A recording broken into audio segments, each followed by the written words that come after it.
Alright, good morning guys. How are you all doing today? So hopefully yesterday's video went well.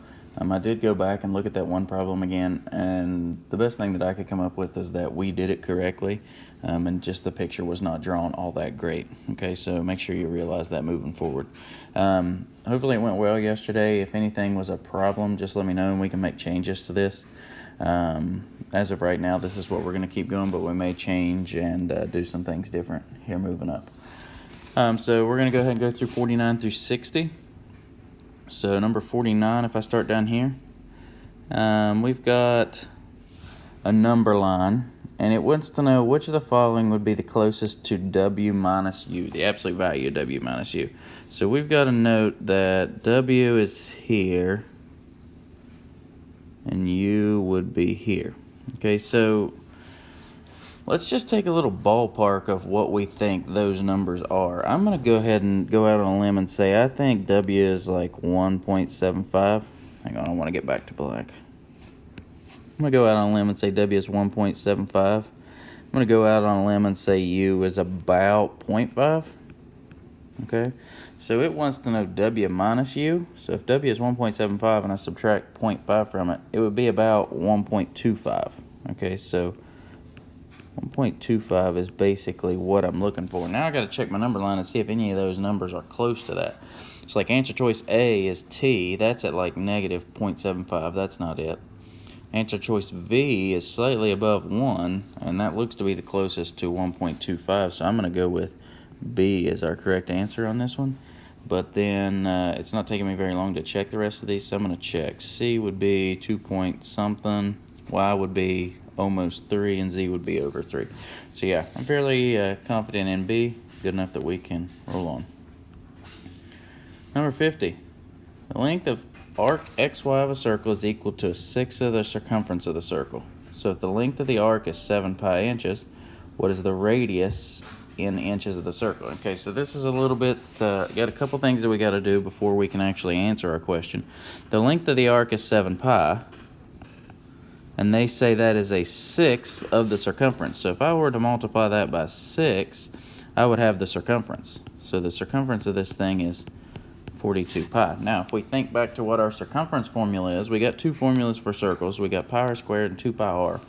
First one, pi r squared, is the area. And then if you bring the 2 to the front, that gives you the circumference. So basically 2 pi r is the formula for circumference, and basically I've just got to solve for r. So if I do, because that's what we're looking for, what is the radius? So if I divide by 2 pi, divide by 2 pi, that leaves me with r, and the pi's are going to cancel, and 42 divided by 2 is 21. So G is our radius of that circle. 51. Let S be on the set of all integers that can be written as 2n squared minus 6n, where n is a non-zero integer.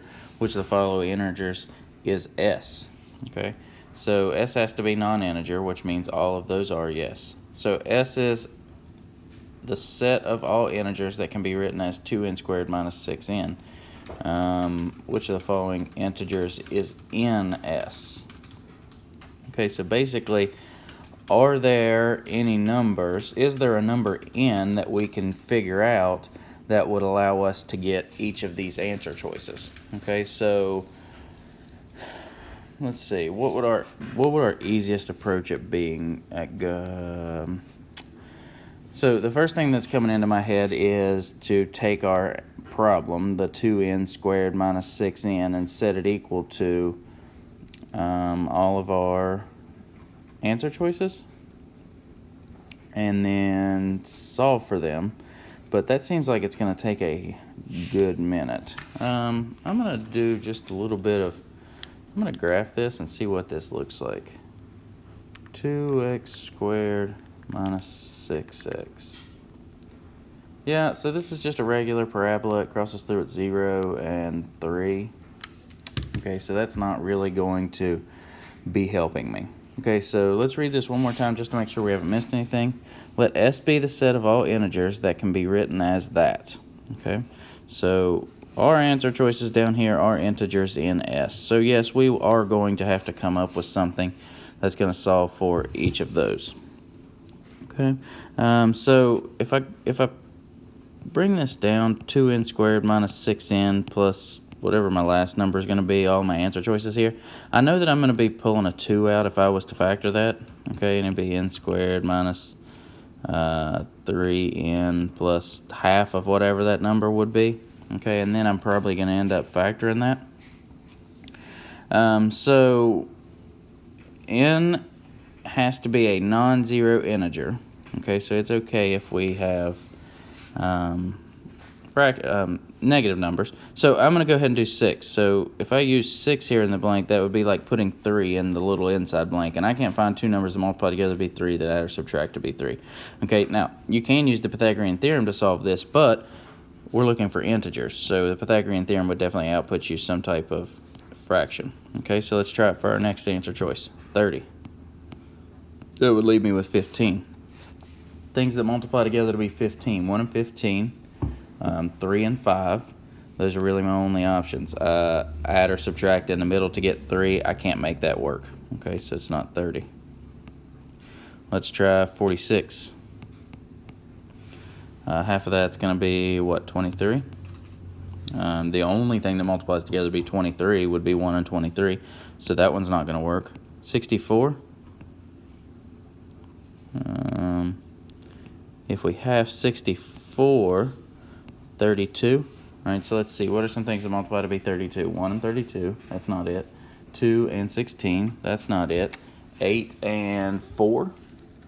That's not it. Hang on a second.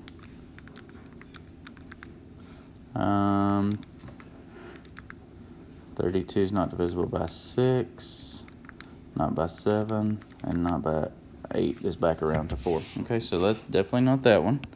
Let's try 80. So this is probably one of those problems like we've talked about that's not worth doing it at the time that you're going through the test. Okay, I would probably choose a time. I'd probably come back to this one later. So 40 divided by 5 is 8. So 8 and 5 and 8 and 5, that would output me, because I can make the signs work, minus and plus, that would output me only integers. Okay, so that tells me that E80 is definitely my answer choice. So that one definitely took some thinking to come up with a plan to go at it. Definitely took us longer than a minute that we would have, but you know, we've talked about how you can save time on some and then make it up on the others. All right, so let the function g be defined by g of x is that. When g of x is 69, what possible value of 2x minus 3? So basically we need to find x when that equals 69. So I'm going to set that up. 3 times x squared minus 2 is 69. The cool thing here is we only have one variable written, so we can just solve for it. So x squared minus 2 is, that's not 33, it's 23. 23, and add 2. So x squared is 25, which makes x, if we take the square root, positive or negative 5. Okay, so I'm going to go out on a limb and say that they're probably using the positive version, so I'm going to plug it back in right there into the 2x minus 3. So 2 times 5 would be 10 minus 3 is 7. If you do the opposite, negative 5, it would be negative 10, and then minus 3 would be negative 13, so that's not an option. If a plus b is 25 and a is bigger than 4, then which of the following must be true? Okay, so a is bigger than 4. So definitely that means b has to be, what, smaller than 21 or smaller? No, b would be 21 in this case, but then yes, b would be smaller than 21. So answer choice A says A is 22. Okay, so this thing has just told us A is 4. A could be anything bigger than 4, so A could be 4 and B could be 21. So we've disproved A by that. This is one of those cases where if you can disprove it with one situation, then you can throw it out. So B says B has to be less than 21. B could be 21, couldn't it? Because if A is 4 and B is 21, that adds up to 25. So we have disproved B because B can be 21. They've said it has to be less. Okay, B has to be bigger than 4. B certainly has to be bigger than 4. B could be smaller than 4 because, B could be smaller than 4 because A could be 24. Okay, so that could definitely leave us with 1. So C's out. D is B equals 0. We don't have enough proof to say that. E says A has to be less than 25. Okay. I don't know 100% that A has to be less than 25 because A could be 25 and B could be 0. Okay, so here's what I want to do. I want to throw E out and I want to go back and take a look at B again. Okay, because I think the way that they've got theirs set up, they just, the answer choice isn't all that correct. B could be 21, but that's what they want you to understand from this, is that B has to be, no. Here's the reason why. A has to be bigger than 4. So A can't be 4. This situation right here that I outlined a few seconds ago is not true. So A starting at 5 would be our smallest. That means B would be 20, and then B, answer choice B, is correct. Sorry I missed that. M, N, and P are positive integers. M plus N is even, and the value of M plus N squared plus N plus P is odd. Which of the following must be true? That's a lot. So the value of all that is odd. So definitely this M plus N part right here, that's going to be even. No, that's not going to be even. That's definitely going to be positive. So let me take that back out. Okay. No matter what M and N is, okay, you add those together. Let's take, for instance, like 4 squared is 16, 5 squared is 25. So odd numbers squared are odd numbers, even numbers squared are even numbers. Okay, so we don't know that for sure. Then we're adding in and adding P. So let's go through the answer choices. M is odd. Okay, I'm not 100% sure we have enough information to say M is odd right now. N is even. Again, not really sure if we have enough information for that. P is odd. If N is even, P is odd. So here's what this is the situations we got to run into down here.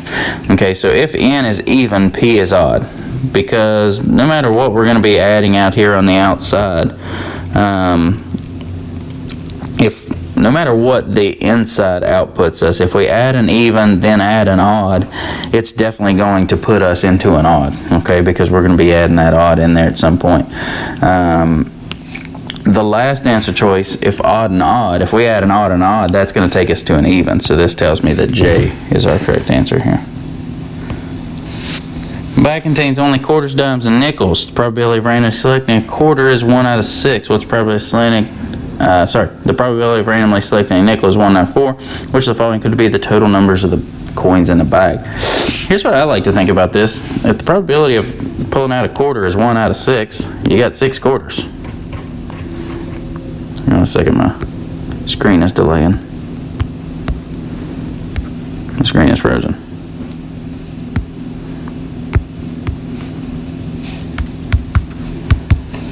Hang on.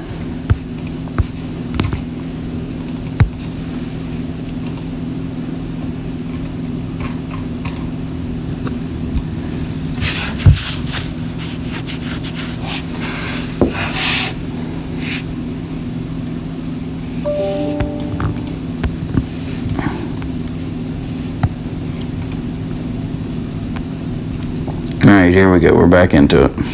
So, if your probability of selecting a quarter is 1 out of 6, you probably have 6 quarters, okay? You probably have 6 quarters. And then if your probability of selecting a nickel is 1 out of 4, you probably have 4 nickels. Okay, so that's 10. So it only contains quarters, dimes, nickels. The probability of randomly selecting quarters is 1 out of 6. Probability of selecting a nickel is 1 out of 4. The problem is we don't know our pennies. Okay, our dimes. Okay, so we need to know how many dimes. So if there were 15 in this whole thing, that would leave us with 5 dimes. Okay. Would the probability of picking out a quarter still be 15 at that. Okay, so 6 to 15 is not the ratio that we need for the quarters. Okay, 24, that does work for our ratio because 24 is divisible by 6, and then the 24 is divisible by 4 also. So let's think about 24 for right now. 30 is divisible by 6. 30 is not divisible by 4, so it's probably not going to be C. 32 could also work, and 40 is not going to work. Let's look at 32. 32 divided by 6 is actually not an even number also. Okay, so must be definitely 24 because 6 and 4 both evenly go into 24. Alright, got a coordinate system problem. So y equals 4x plus 5. It's going to look something like this. If RS and R plus 2 and S plus T are 2 points on a line defined by the equation then T is what? So basically say RS is, let's go with right here, where it crosses the y-axis. So if you add 2 to R being going 2 more to the right, okay, how high is your other part going to be? Okay, so you were at 1, 2, 3, 4, 5. Okay, that doesn't matter because that goes into S. But how much further would you go? So take into consideration the slope. Every time you do the slope, you go up 4 and over 1. But this time we've gone over 2. Okay, so we must be going up 8. S is parallel to R and X is bigger than 90. Okay, so this line, okay, so this, okay. S is perpendicular to R, so that makes a right angle. That means S and T are not parallel, okay, according to their picture. So A says S is parallel to T. That's definitely a no. R is perpendicular to T. That's definitely a no, because this is, say, 91 degrees. Okay, y is equal to 90 degrees. That's a definite no. Y is bigger than 90. There's no way y could be bigger than 90 because x is bigger than 90, so we must have to go with E. Y is less than 90. Let x equal 2y. All right, let's get the question. What happens to the value of x if the value of y decreased by 1, the value of z increased by 2? Let's pick some random numbers. All right, if we want y to be 2 and z to be 3, we'll have 2 times 2 plus 3 times 3 minus 5. So that's 4 plus 9 minus 5. So 8. Okay, that's what x is. And it says y is decreased by 1, so y goes down to 1. And z is increased by 2, so z goes up to 5. So we got 2 times 1 plus 3 times 5 minus 5. Oh, I don't need that last parenthesis. So that's going to be 2 plus 15 minus 5. So 12.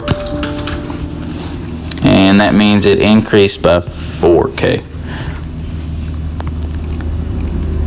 On a cube. Okay.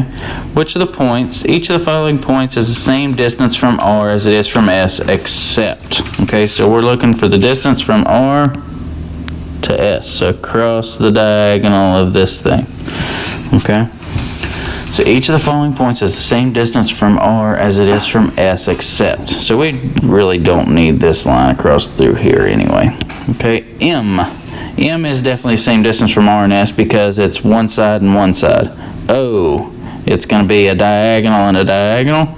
T is a side and a side. Q is a diagonal and a diagonal. N is way closer to S than it is R, so we'll go with the N. One question left. In the figure below, XZ and MB intersect at O, and XO is perpendicular to YZ. That's a lot of words. What's the value of 3P plus 4S minus 2T? So the thing is, none of that stuff at the top really matters. Okay, so we can just go through the rest of our problem here and figure out the important stuff. We know S is definitely 35 because of because of vertical angles. Okay, we also know P because S and P are going to have to add up to be 90. So if we subtract 35 from it, that's going to be 55. Okay, this should allow us to get T here. We know that BOZ is 35 and there's 180 degrees in the whole bottom. So if we take 35 off, we get 145. So now we've got all of those angles. It just wants to know 3P, so 3 times 55 plus 4 times S minus 2 times 145. I'm going to type that in. 3 times 55 plus 4 times 35 minus 2 times 145. Gave me 15, so 15 degrees. Alright, so hopefully you did well on this set. I think next week we're going to drop it down to do 6 problems a day rather than 12 problems a day. This just seems like it's a long video on you, and I don't want you to have to sit and do it for very long every day. So this was kind of a trial run. Again, I thought you all were going to be with Miss Lukart, so that's why we didn't start anything on Monday. But turns out you're just going to be staying with me for the time being. So we're going to change over into just doing 6 problems a day next week, and then it should be a little bit less time on you having to do that. If you have any questions about your turn-in procedure or anything like that, just message me. That iPad, the iMessage that I sent to you all is from my iPad, so just feel free to message me anytime you want. Okay? I'll see you guys.